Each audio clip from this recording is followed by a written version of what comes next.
کاسے دل لیے حاضر ہیں در دولت پر، فاطمہ آپ کی اولاد کا صدقہ مل جائے۔ بر محمد وآل محمد صلوات۔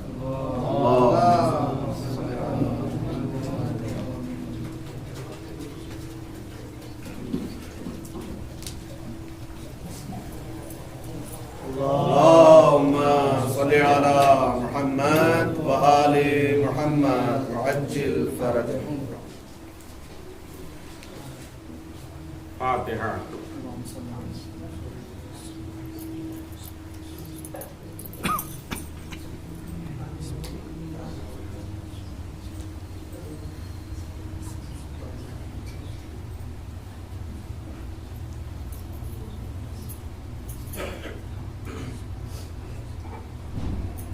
لا حول ولا قوة إلا بالله العلي العظيم۔ اعوذ باللہ من الشیطان الرجیم، بسم اللہ الرحمن الرحیم۔ حسبنا اللہ ونعم الوکیل، نعم المولا ونعم النصیر۔ الحمد للہ الذی لم يتخذ صاحبة ولا ولدا ولم يكن له شریک فی الملک ولم يكن له ولي من الذل وكبره تكبيرا۔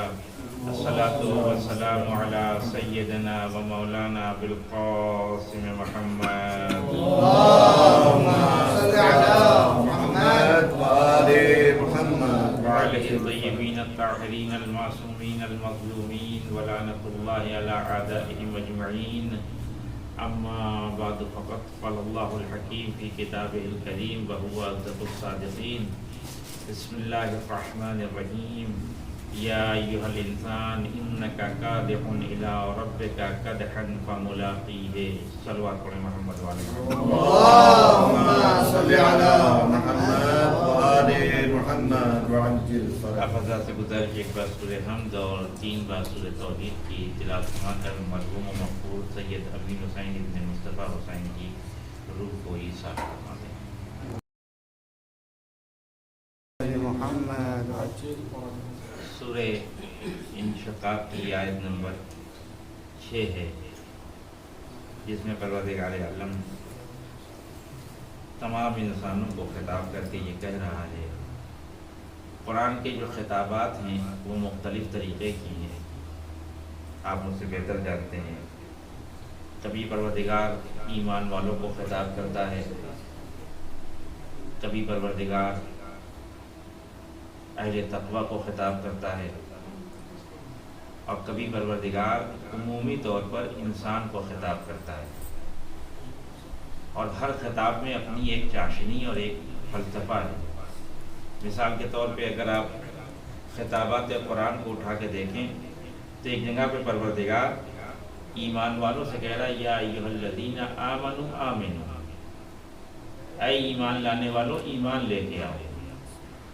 اب خود اس میں ایک فلسفہ ہے کہ مثال کے طور پر آپ سب یہاں پہ تشریف فرما ہیں اور میں ممبر پہ بیٹھ کے کہوں کہ اے بیٹھنے والوں بیٹھ جاؤ، تو یہ بیٹھنے والوں سے بیٹھنے کی بات کرنا یہ مفہوم نہیں رکھتا ہے۔ لیکن قرآن نے بات کی ہے، یا ایھا الذین آمنوا آمنوا، اے ایمان لانے والوں ایمان لے آؤ۔ اس کے معنی ہے کہ کوئی فلسفہ ہے ایمان والوں سے پھر ایمان کی بات کرنا۔ تو مختلف خطابات ہیں قرآن کے، اسی میں سے ایک خطاب پوری انسانیت کے لیے ہے۔ یہاں پروردگار یہ کہہ رہا ہے کہ یا ایھا الانسان انک کادح الی ربک کدحا فملاقیہ۔ انسان تیری حرکت، تیرا رخ تیرے پروردگار کی طرف ہے، تجھے اپنے پروردگار کی طرف جانا ہے۔ فملاقیہ، اور تیری ملاقات تیرے پروردگار سے ہو کے رہے گی۔ اس میں کسی کو مفر نہیں ہے، بس فرق اتنا ہے کہ اللہ سے ملاقات کے 2 ذرائع ہیں۔ ایک طریقہ پروردگار سے ملنے کا اجباری ہے، جس کی طرف سرکار امیر المومنین علیہ الصلوۃ والسلام نے جو ملاقہ کیا ہے، غالباً 16 نمبر خطبے میں حضرت انسان کے ہدف زندگی سے متعلق جب گفتگو کرتے ہیں تو وہاں یہ بات عرض کرتے ہیں کہ ان الساعۃ ان الغایۃ امامکم، تمہارا مقصد تمہاری آنکھوں کے سامنے ہے، پھر فرماتے ہیں کہ قیامت پیچھے سے تم کو تمہارے مقصد کی طرف لے کے جا رہی ہے۔ تو ایک ملاقات فملاقیہ کا ایک مصداق یہ ہے کہ انسان نہ بھی چاہے خدا سے ملنا تو خدا سے ملنا پڑے گا، اجباری ہے ملاقات پروردگار کی، سب کو ملنا ہے۔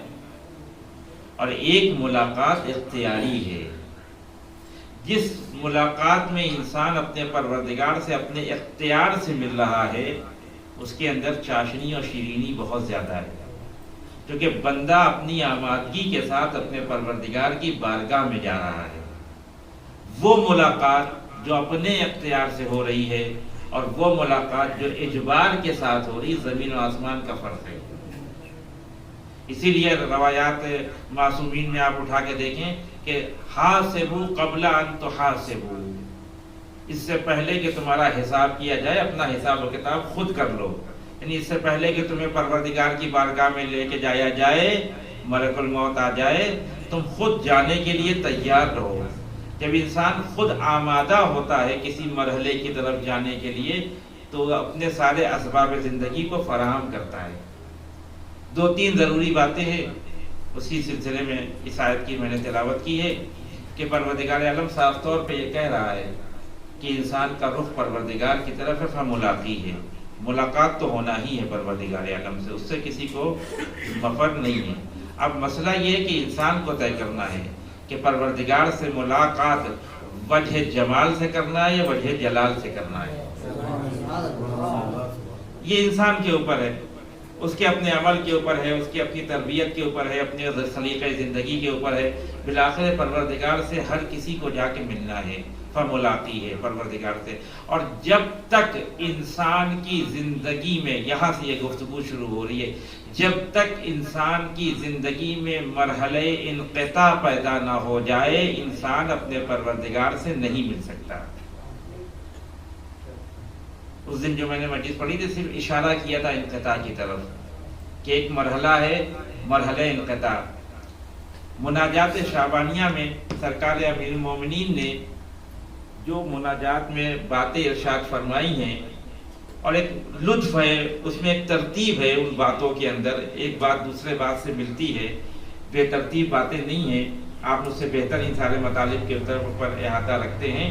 وہاں پہ ایک مرحلے پہ سرکار امیر المومنین آ کے کہتے ہیں الہی حب لی کمال الانقطاع الیک، پروردگار مجھے کمال انقطاع عطا فرما۔ اس کے معنی ہے کہ انقطاع کے اپنے مراتب اور مراحل ہیں۔ ظاہر ہے کہ جو انقطاع علی ابن ابی طالب چاہ رہے ہوں گے وہ ہمیں نصیب ہونے والا نہیں ہے، لیکن علی کا اپنے پروردگار سے انقطاع کا مطالبہ کرنا اس بات کی دلیل ہے کہ ملاقات پروردگار بغیر انقطاع کے ممکن نہیں ہے۔ انسان جس انقطاع کے جس مرحلے پہ بھی آ جائے وہ اپنے پروردگار سے ملے گا۔ میں نے اس دن صرف اشارہ کیا تھا کہ اگر کوئی انسان مرحلہ انقطاع پہ آ جاتا ہے تو اس کا کم ترین اثر یہ ہے کہ وہ جتنی دیر منقطع ہو جائے گا اور اپنے پروردگار کی طرف متوجہ ہوگا اتنی دیر کے لیے وہ رویت ملک کرے گا۔ اور ایک حدیث سورہ کافی سے میں نے بیان کی تھی، آپ سب اس کو بہتر جانتے، پڑھتے رہتے ہیں۔ آج جو بات عرض کرنا ہے انقطاع کے سلسلے میں، یہ موت کیا ہے؟ انسان کا اس دنیا سے چلا جانا، یہ انقطاع کا مصداق ہے۔ علماء نے، آپ اصول کافی کی شرح کو اٹھا کے دیکھیں اور مناجات شعبانیہ کی اس جملے کو اٹھا کے دیکھیں، اس کی شرح کو دیکھیں تو آپ کو اندازہ ہو جائے گا کہ سورہ مزمل میں پروردگار عالم اپنے رسول کو کہہ رہا ہے وَتَوَكَّلْ عَلَيْهِ تَوَكِّيلًا، اے میرے رسول آپ منقطع ہو جائیے اس کائنات سے۔ توتل آپ جانتے ہیں بطول سے بنا ہے، بطول اس خاتون کو کہتے ہیں جو دمائے ثلاثہ سے منقطع ہو، جو جدا ہو۔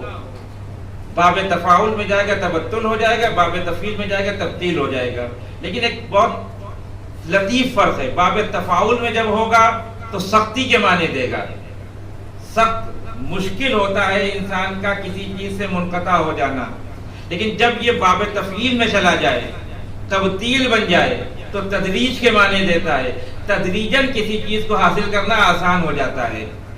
تو پہلے مرحلے پہ اللہ کہہ رہا ہے کہ تبتل کریے، کیونکہ سخت ہے دنیا سے اپنے کو منقطع کر لینا، اور دوسرے مرحلے میں کہہ رہے ہیں کہ جب آپ اس مرحلے میں آگے بڑھیں گے تو پروردگار کی مدد شامل حال رہے گی، ہم اس کو تبدیل بنا دیں گے۔ تدریجی طور پر انسان اللہ کی طرف جتنا متوجہ ہوتا چلا جائے گا اس کے اندر انقطاع پیدا ہوتا چلا جائے گا۔ ایک مصداق سنتے جائیے آپ۔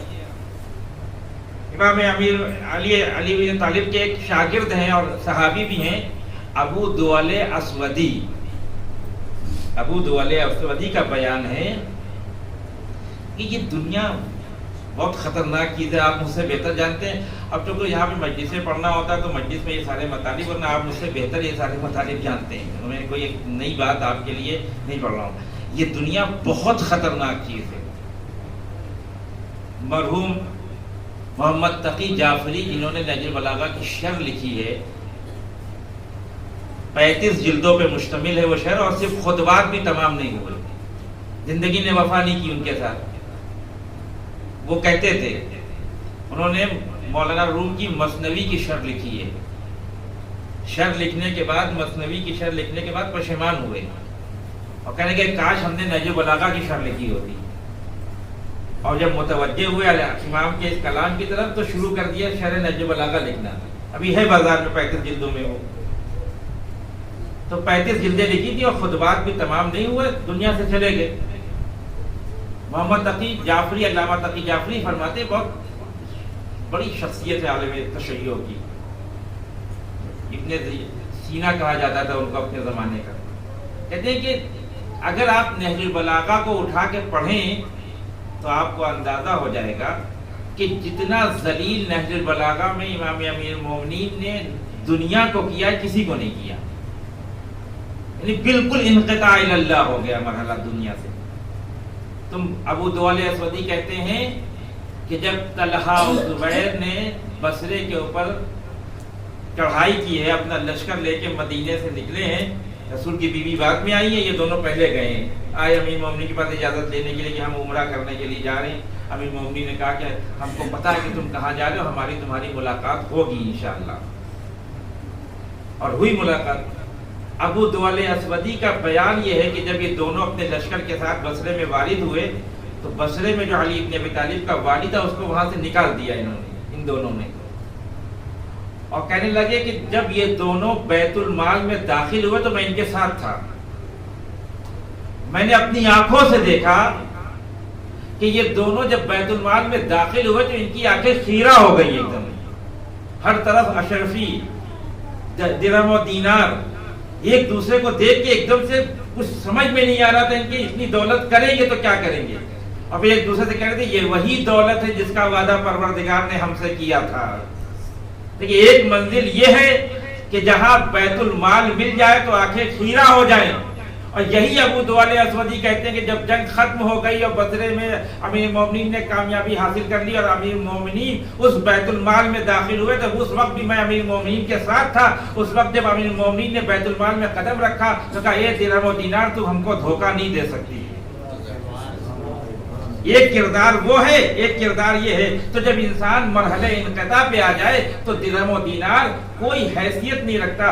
امیر مومنین یہی بتانا چاہ رہے تھے کہ دنیا کی طرف اگر تمہاری توجہ ہو گئی، دنیا کی طرف تمہارا رخ ہو گیا تو دنیا کسی کی نہیں ہوتی۔ آغا قمشئی نے ایک روایت نقل کی، وہ کہتے ہیں کہ رسول اکرم سے ایک روایت ہے جس کو ساتویں امام نے نقل کیا اسی دنیا کے حوالے سے، جو کہ مرحلہ انقطاع ہے۔ کہتے ہیں کہ رسول اکرم نے فرمایا، ساتویں امام فرماتا ہے کہ میرے جد نے فرمایا کہ اللہ نے دنیا کو حکم دیا ہے اس بات کا کہ جو میرا غلام ہو جائے تو اس کی غلام بن جانا، جو اللہ کا ہو جائے دنیا اس کی ہے، اور جو تیرا ہو جائے تو اس کی نہیں ہونا۔ پھر ایک عجیب جملہ وہ الہی قمشئی فرماتے ہیں کہ اصل ہو ہی نہیں سکتا کہ کوئی اللہ کا ہو جائے اور دنیا اس کی نافرمان بن جائے۔ انسان جتنا خدا کا ہوتا چلا جاتا ہے، دنیا اور اسباب دنیا اس کے ہوتے چلے جاتے ہیں۔ ایک روایت ہے حدیث قدسی کی شکل میں، بہت شاندار ہے وہ، کہ جس میں پروردگار اپنے بندوں سے کہتا ہے کہ ہم نے تم کو فنا ہونے کے لیے خلق نہیں کیا ہے، باقی رہنے کے لیے خلق کیا ہے۔ اور اس کے بعد پروردگار کہتا ہے خلقت الاشیاء لاجلک وخلقتک لاجلی، اے انسان میں نے اس پوری کائنات کو تیرے لیے پیدا کیا ہے اور تجھے اپنے لیے پیدا کیا ہے۔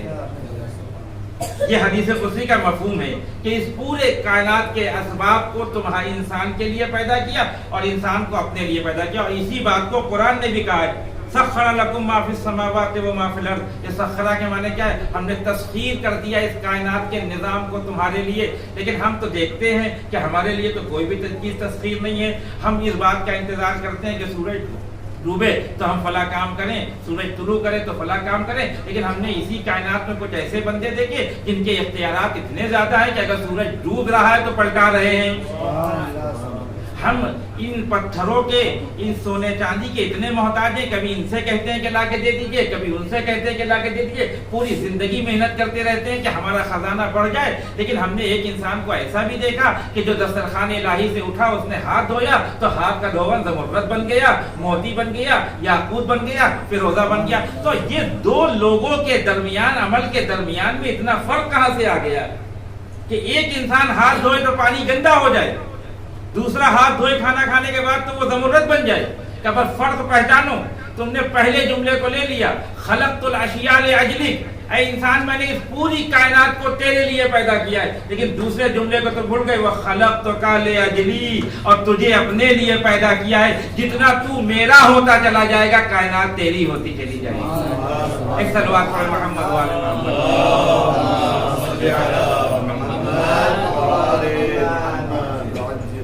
لیکن یہ کب ہوگا انسان کے ساتھ؟ جب مرحلے انقطاع میں انسان آ جائے۔ تبتل علیہ تبتیلا، یہاں پہ مراحل بیان کیے گئے انقطاع کے۔ ایک مرحلہ جو میں نے اس دن بیان کیا تھا، اس میں بہت زیادہ اگر انسان کمال حاصل کر لے گا تو ملک کو دیکھ لے گا، خدا کو نہیں دیکھ پائے گا۔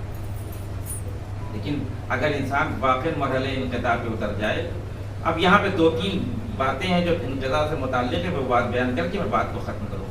سب سے پہلا مفہوم انقطاع کیا ہے؟ ایک مرحوم کی اصالہ ثواب کی مجلس ہے، اس لیے میں یہ بات عرض کر رہا ہوں۔ مفہوم انقطاع کیا؟ انقطاع کسے کہتے ہیں؟ آپ کہیں گے جدائی کا کیا مطلب؟ جدائی کا ابھی ہم کیسے جدا ہوں؟ چھوڑ دیں اپنے بیوی بچوں کو، درس و تدریس کو ختم کر دیں، چلے جائیں، یہ ایک مفہوم سمجھنا چاہیے ہم کو انقطاع کا۔ دوسرا طریقہ انقطاع کیا ہے، کس طریقے سے انسان انقطاع حاصل کرے گا، اور تیسرا آثار انقطاع کیا ہے۔ بس یہی تین باتیں اس کو بیان کرنا چاہتا ہوں۔ پہلے مرحلے پہ آتے ہیں، مفہوم انقطاع کو سمجھتے ہیں۔ میں یہ ساری باتیں اس لیے بیان کر رہا ہوں، یہ فرض کر کے کہ آپ کو سب پتہ ہے الحمدللہ، میں صرف ایک درس کی طرح بات عرض کر رہا ہوں۔ مفہوم انقطاع میں جب جائیں گے تو آپ کو یہ بات وہاں پہ ملے گی کہ انقطاع کہتے ہیں کسی چیز سے جدائی کا نام ہے۔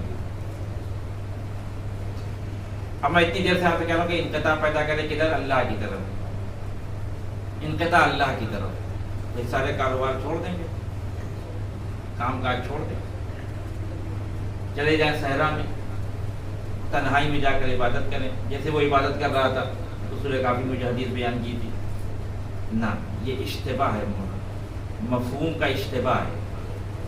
یہاں پہ ایک بہت لطیف مرحلہ ہے گفتگو کا۔ پروردگار کبھی یہ نہیں چاہتا کہ میرا بندہ سب کو چھوڑ کے میرے پاس آ جائے۔ اگر یہ چاہ رہا ہوتا تو کبھی بھی سورہ حج میں یہ نہیں کہتا کہ اہدنا الصراط المستقیم، پروردگار ہم سب کو صراط مستقیم پہ ہدایت کر۔ وہاں پہ کہنے پروردگار مجھے ہدایت کر۔ یہ جو سب کی بات آئی ہے، یہ پروردگار بتانا چاہتا ہے کہ یہ کمال بشر کا نہیں ہے کہ خود جنتی بن جائے، کمال یہ ہے کہ پورے معاشرے کو جنتی بنا دے۔ ورنہ بات ابھی تک جب سورہ حج میں آپ سنتے آئے کہ بات جو ہے وہ آمنے سامنے کی بندہ اور خدا، بندہ اور خدا، تو ہے پروردگار تو ہے، اس کے بعد ایک دم سے تصویر بدل گئی، اہدنا الصراط المستقیم، پروردگار ہم سب کی ہدایت کر۔ تو یہ ہم سب کہاں سے آ گئے کہ جب مرحلہ ہدایت آئے گی تو مرحلہ ہدایت پہ کسی کو چھوڑ کے نہیں جانا ہے، سب کو لے کے جانا ہے۔ تو مرحلے انقطاع میں بھی یہی ہونا ہے. ایسا نہیں ہے کہ آج سے سن لیا کہ انقطاع کے معنی ہے کہ پروردگار کی ذات کی طرف متوجہ ہو جائیں, چلو حوضہ چھوڑ دیتے ہیں, اپنا کاروبار چھوڑ دیتے ہیں, دکان بند کر دیتے ہیں. نہ, یہ سب کچھ بھی نہیں بند کرنا ہے. یعنی اسلام اتنا خوبصورت دین ہے کہ واقعی ہماری کوتاہی ہے کہ ہم نے اپنے ممبروں سے اسلام کو نہیں پہنچایا, اسلام کے تعلیمات کو نہیں پہنچایا. ہم مردم زدہ لوگ ہیں, جیسا مجمع ہوتا ہے ویسا پڑھتے ہیں. ہماری مشکل یہ ہے کہ اگر ہم نے دیکھا کہ مجمع جو ہے وہ تھوڑا سا واہ واہ والا ہے تو پھر بات وہاں چلی جاتی ہے. مجمع سنجیدہ تو سنجیدہ بات. مردم زدہ لوگ ہیں, مردم زدہ نہیں ہونا چاہیے. آپ اسلام کی آفاقیت کو دیکھیں. سورہ جمعہ میں پروردگار کیا کہتا ہے؟ اس میں سے کچھ بھی دنیا نہیں ہے. یہ بیوی بچے, یہ کاروبار, یہ درس و تدریس, یہ گھر, یہ گاڑی, یہ پیسہ, یہ دولت, کچھ بھی دنیا نہیں ہے. دلیل میں آپ کو دے رہا ہوں. جب آپ سورہ جمعہ پڑھتے ہیں تو پروردگار کیا کہتا ہے کہ روز جمعہ جب اذان کی آواز سنو تو اپنے بے کو چھوڑ دو, خرید و فروخت کو, اور آ جاؤ ذکر الہی کی طرف. یہی تو کہا ہے پروردگار نے. سب کو یاد ہے سورہ جمعہ. وذروا البیع, اپنے خرید و فروخت کو, اپنے کاروبار کو, یعنی بے سے متعلق جتنے بھی امور ہیں جہاں تم مصروف ہو سب کو چھوڑ کے پروردگار کی طرف آ جاؤ. آ گئے پروردگار کی طرف, نماز جمعہ میں کھڑے ہو گئے, نماز پڑھنے لگے, نماز ختم ہوئی. اب کیا کریں؟ تو پروردگار کو یہ کہنا چاہیے تھا کہ جو دکان سے آیا ہے وہ دکان پہ جائے, جو آفس سے آیا ہے وہ آفس پہ جائے, جو مدرسے سے آیا ہے وہ مدرسے جائے, جو کاروبار چھوڑ کے آیا کہ کاروبار کرے. یہی تو ہے منطقی طریقہ. تو یہی ہے کہ جو جہاں سے آیا ہے نماز کے لیے روز جمعہ, واپس جب نماز ختم ہو جائے تو مسجد میں نہیں بیٹھنا ہے. اسلام یہ نہیں کہ دن بھر مسجد میں بیٹھے رہیے آپ. نہ, جب نماز ختم ہو گئی تو جائیے, جا کے اپنی بے و شرا کریے. آپ خرید و فروخت کر رہے تھے وہ جا کے انجام دیجیے. آپ اپنی دکان پہ بیٹھے تھے, جا کے دکان پھر سے کھولیے. آپ اپنا کاروبار کر رہے تھے, کاروبار پھر سے شروع کریے. آپ اپنی مطالعہ کر رہے تھے, مطالعہ پھر سے شروع کریے. لیکن اللہ نے آفاقیت اسلام جب بلایا تو کہا خرید و فروخت چھوڑ کے آ جاؤ, کاروبار چھوڑ کے آ جاؤ, سارے کام چھوڑ کے آ جاؤ. فَإِذَا قُضِيَتِ الصَّلَاةُ, اور جب نماز ختم ہو جائے فَانْتَشِرُوا فِي الْأَرْضِ, تو زمین پہ پھیل جاؤ. پروردگار پھیل کے کیا کریں گے؟ کر کیا رہے تھے پہلے؟ کوئی دکان پہ کام کر رہا تھا, کوئی آفس میں کام کر رہا تھا, کوئی خرید و فروخت کر رہا تھا. کہے گا اب یہ نہیں کرنا ہے. اب الفاظ بدل دیے پروردگار نے. فَقُضِيَتِ الصَّلَاةُ فَانْتَشِرُوا فِي الْأَرْضِ وَابْتَغُوا مِنْ فَضْلِ اللَّهِ.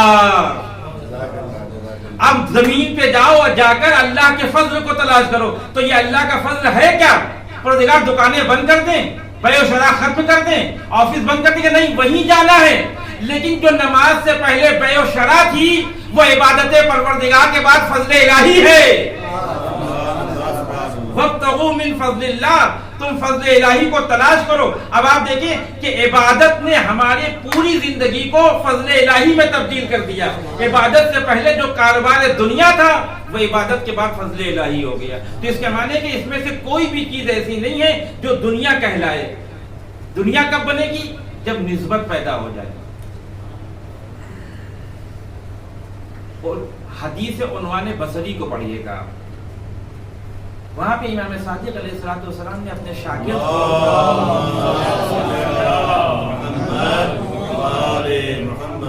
جو حدیث تعلیم کی ہے اس میں جو طریقہ بیان کیا, اس میں پہلا طریقہ یہ ہے کہ اس نے, امام نے فرمایا کہ اگر کچھ بننا چاہتے ہو, اگر چاہتے ہو کہ اس دنیا سے کچھ بن کے پروردگار کی بارگاہ میں جاؤ, تو پہلا طریقہ یہ کہ سلب ملکیت کر دو. یہ ملکیت بری چیز نہیں ہے, احساس ملکیت بری چیز ہے.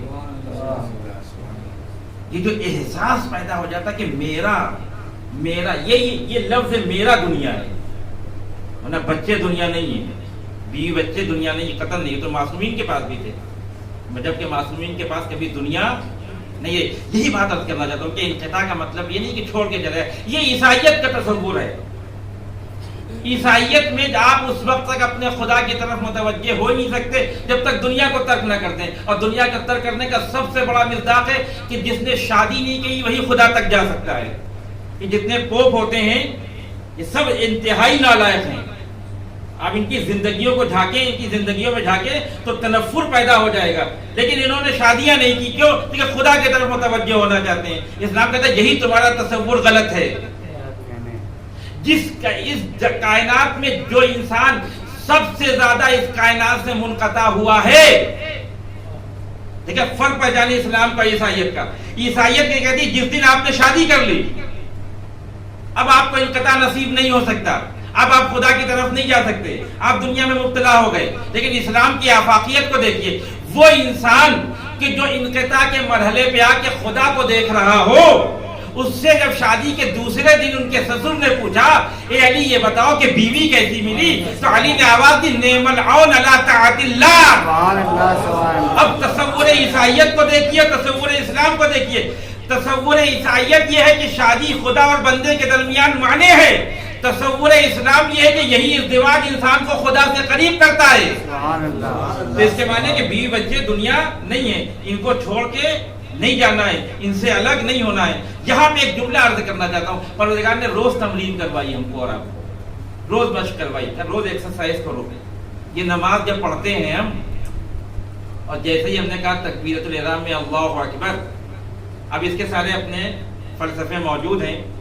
آپ کتابیں دیکھیں، علم الشرائع یا دیگر کتابوں کو اٹھا کے دیکھیں، ایک ایک نماز کی ایک ایک رکن اور ایک ایک واجبات کا اپنا اپنا ایک فلسفہ ہے. مطلب اس میں لکھا ہوا ہے کہ تکبیرۃ الاحرام کہنے کا بہترین طریقہ مستحب یہ ہے کہ دونوں یہ ہتھیلیاں کان کے سامنے ہوں، ایسے ہوں. ہم لوگ عموماً ایسے کرتے ہیں، ہو جاتی ہے نماز، مسئلہ نہیں ہے، لیکن مستحب یہ کہ ایسے ہو. پھر وہاں پہ فلسفہ بیان کیا گیا. یہ ایسے کیوں کرنے کے لیے کہا گیا؟ کہ جب جنگ کے میدان میں دو فوجی آمنے سامنے لڑتے ہیں اور ایک فوجی کو یہ تصور پیدا ہو جاتا ہے کہ اب ہماری جان گئی، تو بچنے کے لیے کرتا کیا ہے؟ اپنے دونوں ہاتھ اٹھا دیتا ہے. یہ دونوں ہاتھ اٹھا دینا سلب ملکیت کی دلیل ہے کہ اب میرا اپنا کچھ نہیں ہے. توجہ رکھیے گا، میرا جیسے ہی نماز میں بندہ کھڑا ہوتا ہے اور اس نے کہا اللہ اکبر، بس یہیں سے شروع ہو گیا مرحلہ انقطاع. پروردگار اب میرا کچھ نہیں ہے. پانی رکھا ہے، پیاس لگی ہے، پیئیں گے نہیں. کھانا رکھا ہے، بھوک لگی ہے، کھائیں گے نہیں. بچے کو شادی کے 10 سال کے بعد ایک بیٹا دیا اللہ نے، بہت محبت کرتے ہیں، رونے نہیں دیتے، ہر خواہش کو پورا کرتے ہیں. لیکن جیسے ہی تکبیرۃ الاحرام کہا بچہ رونے لگا. کوئی باپ ایسا نہیں ہے کہ جو تکبیرۃ الاحرام کو توڑ کے جا کے اس کی خواہشات کو پورا کرے. بیوی کی بات بہت مانتے ہیں، لیکن جیسے ہی مصلی عبادت پہ آئے اپنے دونوں ہاتھوں کو بلند کیا اللہ اکبر، اب وہ پکارتی رہی ہے، سنیں گے نہیں. اسی کا نام انقطاع ہے. دیکھیں بچے بھی ہیں، بیوی بھی ہے، کھانا بھی ہے، پانی بھی ہے، دولت بھی ہے، منصب بھی ہے، سب کچھ ہے. لیکن سب کچھ ہونے کے باوجود اگر بندہ خدا کی طرف متوجہ ہو جائے تو اسی توجہ کا نام انقطاع ہے. اور یہ کام دن میں 5 مرتبہ اسلام نے ہم سے اسی لیے کروایا کہ تاکہ تمہاری عادت پڑ جائے. اب ایک جملہ سنتے جائیے، بات کو میں آگے بڑھاؤں کہ پروردگار یہ نہیں چاہتا کہ تم جنگلوں میں جا کے عبادت کرو، صحراؤں میں جا کے عبادت کرو. پروردگار یہ چاہتا ہے کہ کثرت میں ڈوب کے وحدت کو یاد رکھو، کثرتوں کے درمیان رہو، لیکن تمہاری توجہ وحدت کی طرف ہو. جتنا تم کثرت میں ڈوب کے وحدت کی طرف متوجہ ہوتے چلے جاؤ گے، مرحلے انقطاع پہ اترتے چلے جاؤ گے. ایک صلوات پڑھیں محمد والے محمد.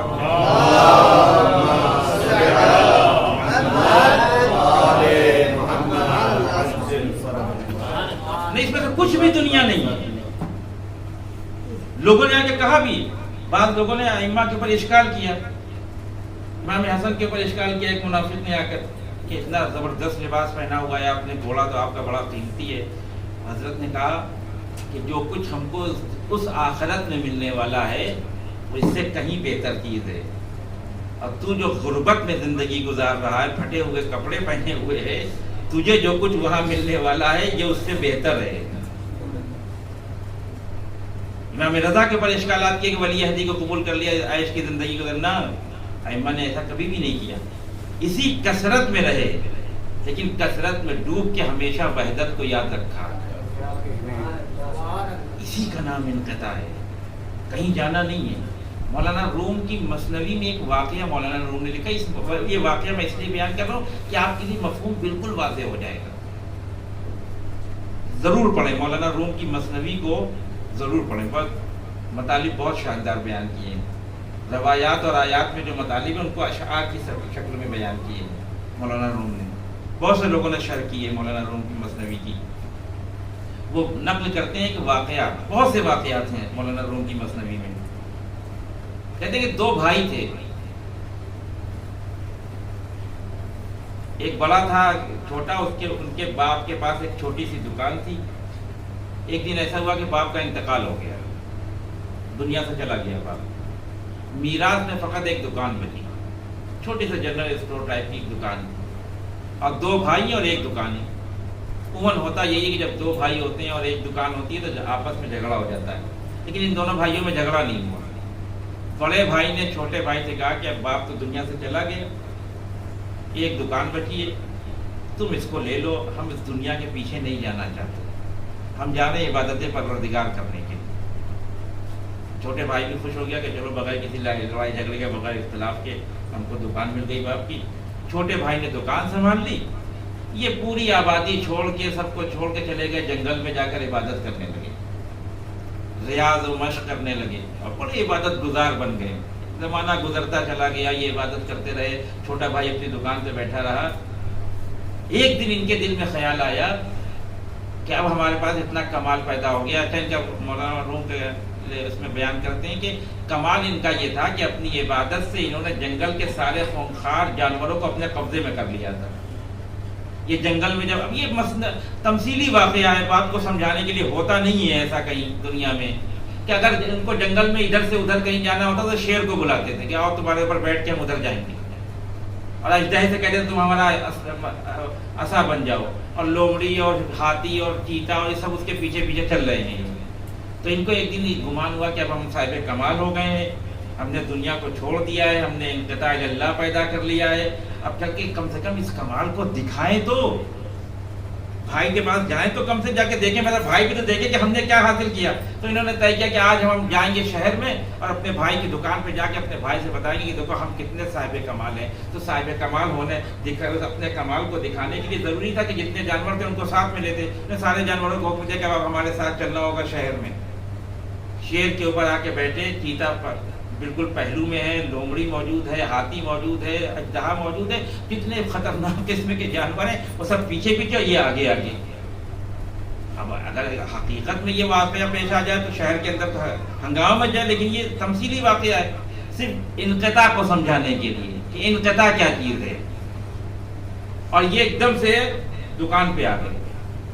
چھوٹا بھائی دکان پہ بیٹھا ہوا تھا، انہوں نے دکان دیکھی، اچھا 20 سال ہم نے اپنے کمالات میں کتنی ترقی کر لی، کہاں تھا میں اور کہاں پہنچ گیا، تمہاری دکان وہیں پہ ہے، ابھی اتنی چھوٹی ہے. اور بھائی نے بھی، چھوٹے بھائی نے جب دیکھا ان کو تو ایک دم سے اس کے تو ہوش اڑ گئے کہ یہ چیتا، یہ شیر، یہ ہاتھی، یہ لومڑی اور فلاں، یہ اس نے کہا گھبراؤ نہیں، یہ سب میرے موتی ہیں، یہ سب میرے اطاعت گزار، تمہیں کوئی نقصان نہیں پہنچے گا جب تک ہم یہاں پہ موجود ہیں. ایک تو میرا کمال ہے. ہوا کیا؟ اس دنیا کو چھوڑ کے میں چلا گیا جنگل میں، وہاں پروردگار کی اتنی عبادت کی کہ پروردگار نے مجھے یہ کمال عطا کیا کہ جتنے خطرناک قسم کے جانور سب میرے مطیع ہو گئے. تم نے کیا حاصل کیا؟ کہ یہ دکان تھی جو آپ چھوڑ کے گئے تھے، اسی پہ بیٹھتا ہوں، وہی پیسہ کماتا ہوں، زندگی گزار رہا ہوں. اب تم نے پہچانا کہ ہم نے دکان کو کیوں چھوڑا تھا، اس دنیا کو کیوں چھوڑا تھا؟ یہ کمال حاصل کرنے کے لیے.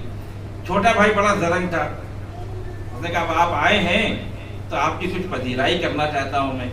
آپ تھوڑی دیر اس مسند پہ بیٹھیے جہاں میں بیٹھا ہوا ہوں، میں ابھی 10 منٹ میں آ رہا ہوں آپ کی پذیرائی کا انتظام کر کے. اور جس مسند پہ چھوٹا بھائی بیٹھا ہوا تھا اس پہ لا کر اپنے بڑے بھائی کو صاحب کمال کو بٹھا دیا، اور یہ چلے گئے 10 منٹ کے لیے عمدی طور پر. ابھی کچھ دیر نہیں گزری تھی کہ ایک خوبصورت خاتون آ گئی دکان پہ سامان خریدنے کے لیے. اب آپ ان کے کمال کو سمجھ لیجئے کہ جو شیر کے اوپر قبضہ کر رکھتا ہو، جو قابو رکھتا ہو، جو جانوروں کے اوپر قابو رکھتا ہو، وہ بیٹھا ہوا ہے مسند پہ دکان کے. ایک خوبصورت خاتون آ گئی، اور جیسے ہی انہوں نے اس کی خوبصورتی کو دیکھا ان کے تو ہوش اڑ گئے. اور یہ اپنے کو سنبھال نہیں پائے اور جھٹکے سے اٹھے ایک دم سے. اور جیسے ہی یہ جھٹکے سے اٹھے, جہاں پہ مسند لگی تھی, جہاں پہ بیٹھے تھے, اسی کے سر کے اوپر ایک مٹی کے برتن لٹک رہا تھا, اس میں پانی تھا. جب یہ جھٹکے سے اٹھے تو ان کا سر اس مٹی کے برتن میں ٹکرایا, وہ برتن ٹوٹا, پانی پورا ان کے وجود کے اوپر آ گیا, یہ پورے گیلے ہو گئے پانی سے. بس جیسے ہی یہ مسئلہ پیش آیا, چھوٹا بھائی دوڑ کے آ گیا. اس نے منظر دیکھا, مسکرانے لگا. بڑے بھائی نے پوچھا مسکرا کیوں رہے ہو؟ کہا عجیب صاحب کمال ہیں آپ, 20 سال عبادت کرنے کے بعد, جانوروں کو قبضے میں کرنے کے بعد آپ آئے اپنا کمال دکھانے کے لیے. میرے بڑے بھائی 20 سال سے اس مسند پہ بیٹھ رہا تھا, لیکن آج تک اس ظرف سے میرا سر نہیں ٹکرایا. کچھ دیر کے لیے آپ اس مسند پہ آ کے بیٹھے اور سر ٹکرا گیا. پھر اس کے بعد کہتا ہے کہ جانوروں کو قبضے میں کرنا آسان ہے, نفس پہ قابو پانا مشکل ہے. ایک خوبصورت عورت کو دیکھا اور نفس نے گمراہ کر دیا. تو اب میں آپ سے پوچھنا چاہتا ہوں کہ انقطاع کس نے پیدا کیا؟ وہ جو دکان پہ بیٹھ کے سامان بیچ رہا تھا, وہ انقطاع اللہ کی منزل میں ہے. جو سب کچھ چھوڑ کے چلا گیا, جنگل میں جانوروں پہ قبضہ جما رہا تھا, وہ انقطاع اللہ کی منزل میں ہے. تو مفہوم جو واضح ہو گیا کہ کبھی بھی اسلام یہ نہیں کہتا کہ دنیا کو چھوڑ کے, تمہیں سب کچھ چھوڑ کے میری بارگاہ میں آنا. نہیں, تمہیں کثرتوں کے درمیان رہنا ہے, تمہیں لوگوں کے درمیان رہنا ہے, تمہیں کام کاج کرنا ہے, تمہیں کاروبار کرنا ہے, لیکن کبھی بھی اس کاروبار میں, اس دنیا میں اپنے پروردگار کو فراموش نہیں کرنا ہے. جس دن تمہارے اندر یہ حوصلہ پیدا ہو گیا, ہم تمہارے انقطاع کی منزل کو کامل کرتے چلے جائیں گے. ایک سلوات پڑھے محمد والے محمد.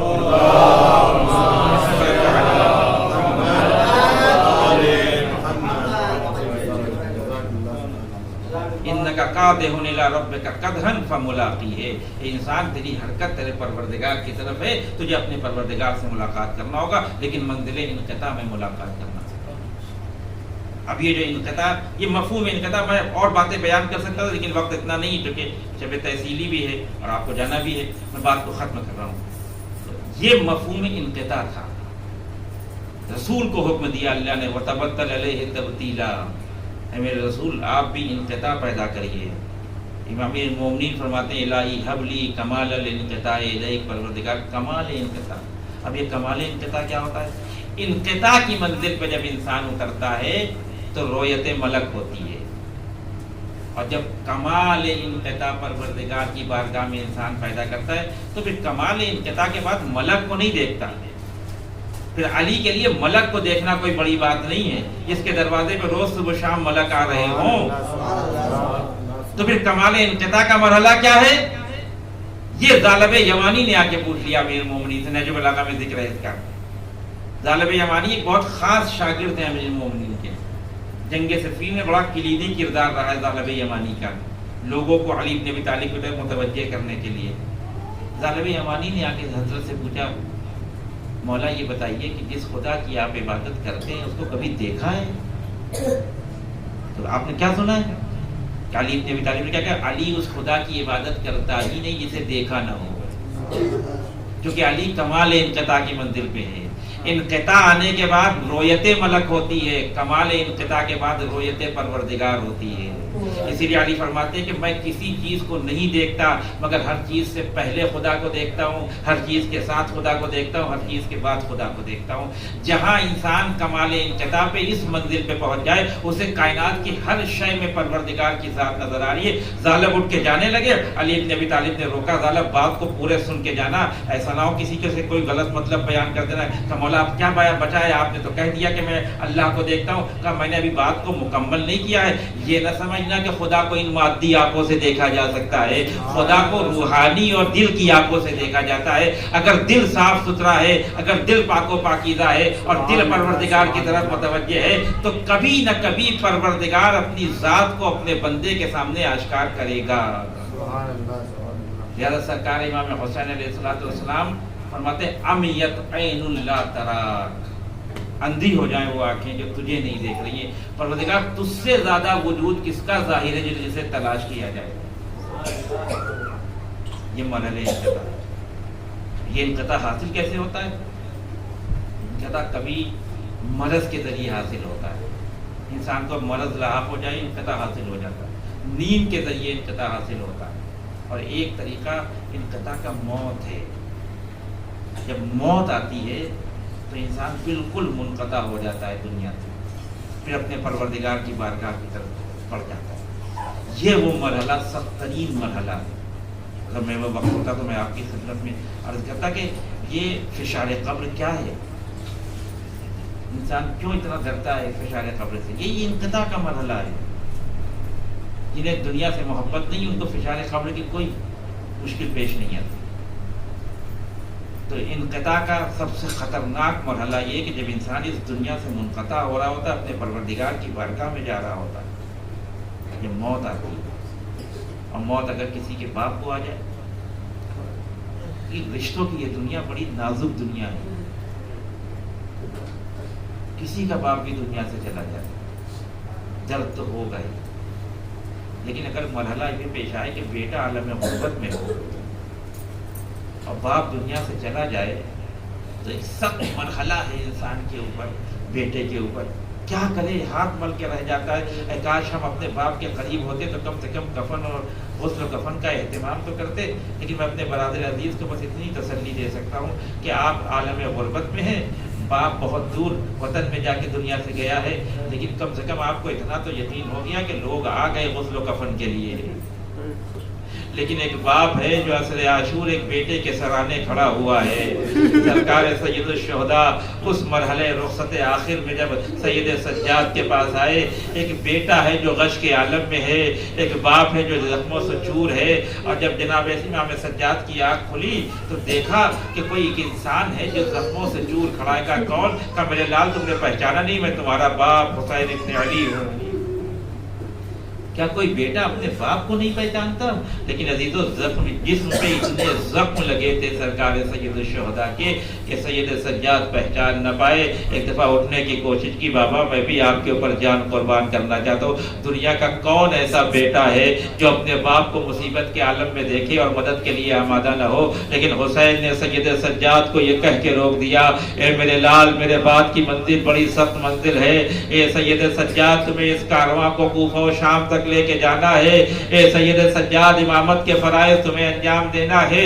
لیکن یہاں پر ایک بات عرض کرنا چاہتا ہوں عزیزو, سید سجاد نے جب اپنے بابا کو اس عالم میں دیکھا تو ایک ایک شہید کے بارے میں پوچھنے لگے. بابا میرا چچا عباس کہاں ہے؟ حسین آواز دیتے ہیں, شانے کٹا کے فرات کے کنارے سو رہا ہے. ایک ایک کے بارے میں پوچھتے رہے. اور جب سید سجاد نے کہا میرا بھیا علی اکبر کہاں ہے, تو یہ حسین کے لیے بہت, ایک باپ کے لیے بہت سخت مرحلہ ہے کہ ایک بھائی کو بھائی کے مرنے کی خبر سے بس اتنا کہا, میرے لال اتنا سمجھ لو کہ مردوں میں میرے اور تمہارے علاوہ کوئی باقی نہیں ہے. اے سید سجاد, خدا حافظ, میں ابھی مقتل میں جا رہا ہوں, اب تمہیں یہ کارواں لے کے اپنی منزل کی طرف بڑھنا ہے.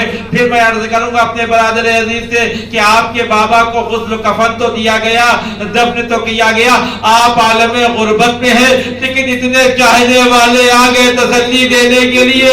آپ عالم غربت میں ہیں, اتنے لوگ آگے تعزیت کے لیے, سب نے گلے لگایا, سب نے تسلی دی. لیکن ایک بیٹا کربلا کے میدان میں عصر عاشور کے منزل پہ دیکھ رہا ہے. ارے فرات کا پانی نے تو اچھلنے لگا, منادی نے ندا دی الا قتل الحسین بکربلا. سید سجاد کے پاس جناب زینب دوڑ کے آئی, اے میرے لال یہ قیامت کا منظر کیسا ہے؟ کبھی بھی اما ذرا خیمے کا پردہ تو ہٹائیے. اب جو خیمے کا پردہ ہٹا, سامنے نو کے سنا پہ بابا کا سر تھا. السلام علیکم یا ابا عبداللہ. اے بھوپی اماں, میرا بابا مارا گیا, آپ بن بھائی کی ہو گئی. سید سجاد اسی انتظار میں تھے. اور یہی ہوتا بھی ہے عزیزو, جس کا باپ دنیا سے چلا جاتا ہے, محلے والے, شہر والے, خاندان والے, چاہنے والے آ کے گلے لگا کے کہتے گھبرانا نہیں, اگر باپ چلا گیا تو ہم تو موجود ہیں. سید سجاد بھی یہی انتظار کر رہے تھے, ابھی لوگ آئیں گے مجھے یتیمی کا پرسہ دینے کے لیے. اے عزیزو, لوگ آئے لیکن یتیمی کا پرسہ نہیں دیا. کسی نے مسلح کھینچا, کسی نے درہ لگایا, کسی نے خیمے میں آگ لگائی. اور 11 محرم کو جب یہ قافلہ مقتل سے گزرنے لگا, ایک بیٹا ہے, ایک بہن ہے جو بھائی کو دیکھ رہی ہے. جناب زینب کی کی نگاہ سید سجاد کے چہرے میں پڑی. ایک بیٹے کو پرسا دینا ہے باپ کا جو بیٹا عالم غربت میں ہے. دیکھا کہ سید سجاد کے چہرے کا رنگ بدل گیا, بھائی کا غم بھولی, بھتیجے کے پاس آ کے کہتی میرے لال یہ موت کے آثار کیسے تمہارے چہرے پہ تاری ہے؟ اے پھوپھی اما آپ نے دیکھا ان ظالموں نے اپنے مشتہائے نجیب کو دفن کر لیا. ارے میرے بابا کا لاشا مقتل میں پڑا ہے, وہ بیٹا کیوں کر نہ مر جائے جس کے باپ کا لاشا مقتل میں پڑا ہے. ارے پھوپھی نے بھتیجے کو سمجھایا, اے میرے لال میں نے نانا سے سنا ہے تمہارے باپ کو غسل کفن بھی دیا جائے گا, دفنایا بھی جائے گا, ظاہری عدالت کرنے بھی آئیں گے.